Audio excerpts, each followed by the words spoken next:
Assalamualaikum, selamat datang kembali di Guru Gembel Channel. Dulu waktu saya SD, saya tuh suka sekali nonton Smackdown, SD SMP-an gitu ya.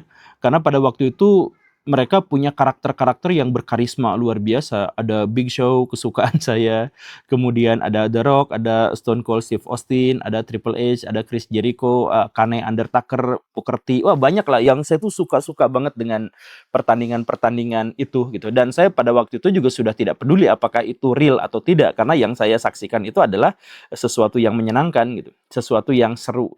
Nah, tetapi seperti yang Baraya ketahui, siaran pertandingan itu pun akhirnya dihentikan di Indonesia. Kenapa? Karena memicu atau menginspirasi anak-anak bocil untuk melakukan eh, perbuatan-perbuatan yang berbahaya, tindakan-tindakan dan gerakan-gerakan yang bisa berdampak fatal. Sefatal apa? Sempat ada kejadian namanya adalah Reza Ihsan Fadilah.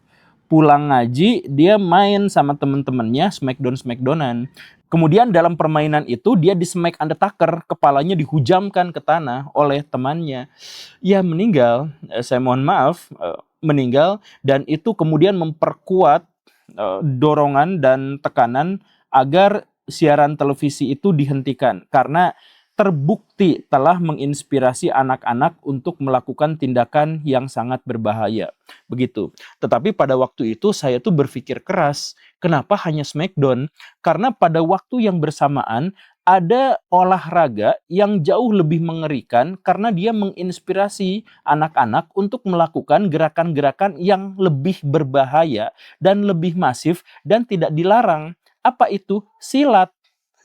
Kenapa saya sebut itu berbahaya? Karena kalau Baraya nonton Smackdown, di pertandingan itu tuh selalu ada disclaimer berulang-ulang bahwa ini tuh bohongan, ini tuh skrip, ini tuh dilakukan oleh kalangan profesional yang sudah ngerti bagaimana cara jatuh, gimana cara mukul, dan lain sebagainya. Dan karena ini aman, tapi tidak boleh dilakukan di rumah. Itu disclaimer-nya berulang-ulang. Sedangkan kalau silat, dinarasikannya sebaliknya. Kalau ada bacok-bacokan, kemudian kuat ditusuk, kemudian kuat sama air keras dan lain sebagainya, itu justru dinarasikan bahwa itu tuh asli, itu tuh kuat, bahwa tenaga dalam bisa memberikan kepada orang-orang itu tuh kekuatan, kemampuan yang sangat luar biasa. Jadi ini tuh real gitu. Jadi ketika Smackdown dianggap sangat berbahaya padahal sudah ada disclaimer berkali-kali, sedangkan silat itu mendorong orang untuk melakukan tindakan yang berbahaya, tapi justru mengiming-iminginya dengan pernyataan bahwa itu tuh real. Dan kalau Baraya mau jujur, silahkan kumpulkan semua kasus-kasus kecelakaan fatal yang terjadi di Smackdown, satuin dengan kejadian yang ada di UFC misalkan. Maka kejadian fatalnya itu jauh lebih banyak, lebih sering terjadi di dunia silat. UFC, atau kita pindah sedikit UFC ya. Sejak dia 1997 sampai sekarang, gak ada orang yang meninggal tuh di arena. Sedangkan yang silat itu banyak sekali. Padahal frekuensi UFC menampilkan pertandingan itu jauh lebih tinggi, lebih banyak daripada silat. Kan begitu. Coba nih kita lihat beberapa kasus yang diliput oleh media gitu ya. Tahun 2018, atraksi bela diri perguruan Pagar Nusa di MTS Al Khalil di Berau.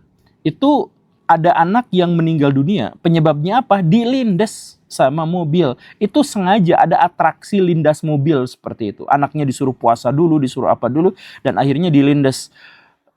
Ya, satu orang akhirnya meninggal. Kita mengetahui itu. Kemudian 19 Februari 2012 ada orang yang namanya Oman dan Hendra berlatih silat Kanuragan Ilmu Kebal di Banten. Kemudian diuji ilmu itu dengan menyiramkan kepadanya air keras. Kedua-duanya meninggal dengan cara yang sangat tragis. Itu di sesi atraksi. Kemudian dalam sesi latihan 20 Mei 2025 di Ponorogo, siswa meninggal usai sparring dengan teman perguruannya. Tendangan ke dada dan akhirnya meninggal. Kemudian satu hari kemudian di Boyolali, remaja sesi latihan ditendang sama seniornya. Tendangannya itu ngeri Baraya. Jadi dia disuruh kuda-kuda tahan kayak gini. Terus si seniornya tuh lari, terus tendangan flying gitu, tendangan gitu ya ke perut. Dan akhirnya terjadi pendarahan hebat di pencernaannya, di usus, dan meninggal dunia. Kemudian ada kejadian lagi, mahasiswa Sleman tanggal 28 April 2024. Nah, ini yang lebih baru. Meninggal dunia juga gara-gara kerusakan pencernaan, nggak tahu digimanain. Kemudian 6 April 2011 ada orang namanya Ishak Dapalawi 18 tahun meninggal setelah dihukum sama pelatihnya. Hukumannya itu ekstrim, Baraya, itu patah tulang leher, kemudian memar-memar, ada kerusakan organ dalam dan sebagainya. Itu hukuman jenis apa?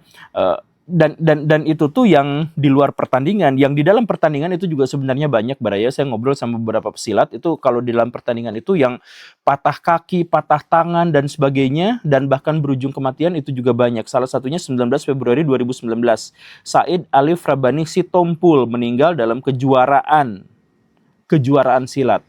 Nah, ini juga kejadiannya sangat tidak profesional. Kematiannya itu disebabkan karena sesuatu yang tidak profesional.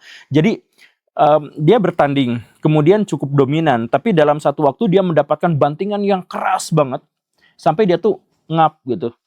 Nah, tapi diperiksakan ke dokter, ke ofisial di sekitar sana, bilangnya katanya baik-baik saja. Makanya ketika dia lanjut, kemudian dapat serangan lagi, dia meninggal dunia.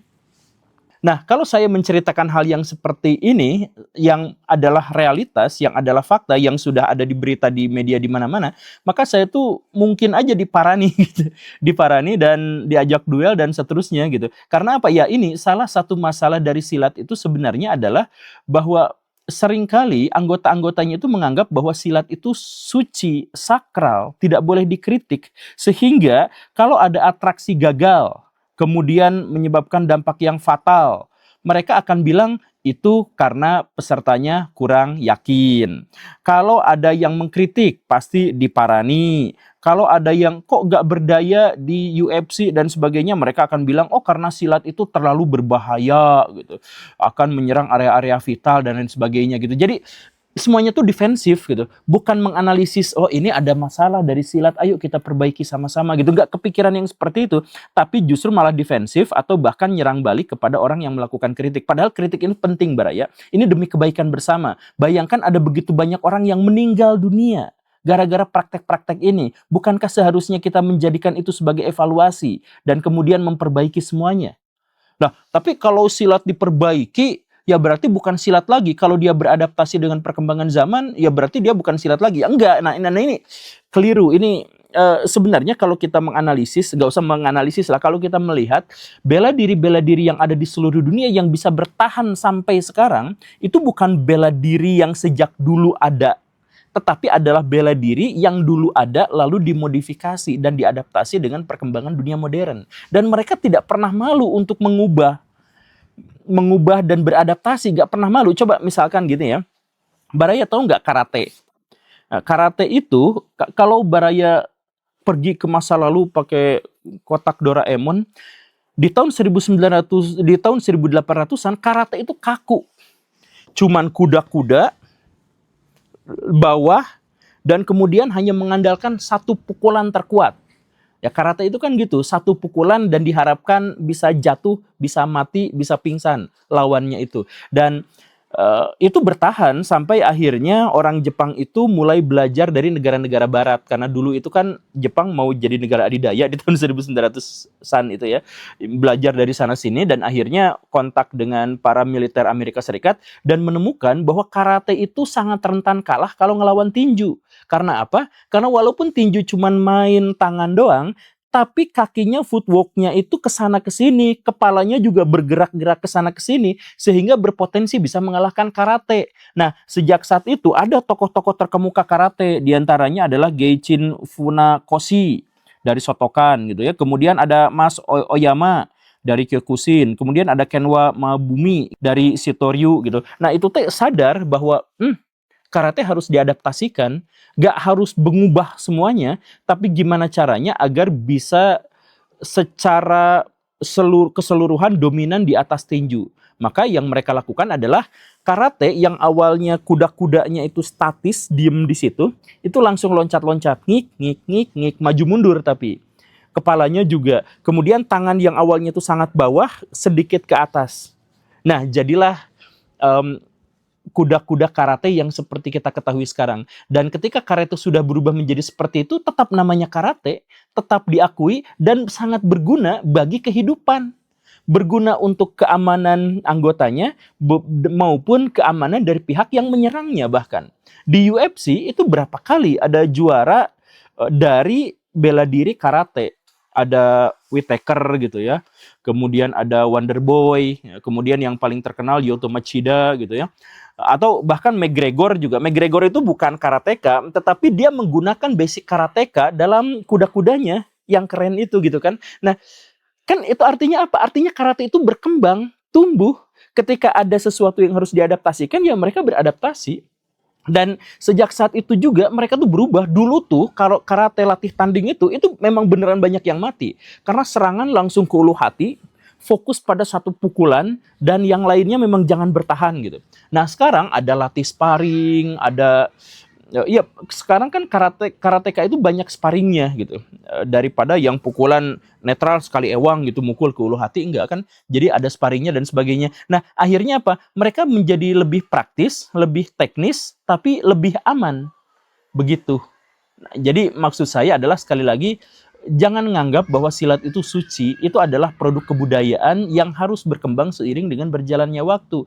Dan kalau Baraya misal mau menemukan fun fact yang luar biasa adalah bahwa tinju yang membuat karate berubah, itu juga sebenarnya adalah tinju yang sudah berubah. Tinju itu bukan bela diri tradisional yang terbentuk sejak zaman dulu, enggak. Tapi dia itu adalah hasil metamorfosis karena dia berhadapan dengan banyak sekali bela diri yang lain. Khususnya misalkan Anggar. Baraya nemu nggak bahwa tinju tuh sebenarnya adalah permainan Anggar yang nggak pakai pedang. Makanya kalau mereka mukul lurus tuh disebutnya jab.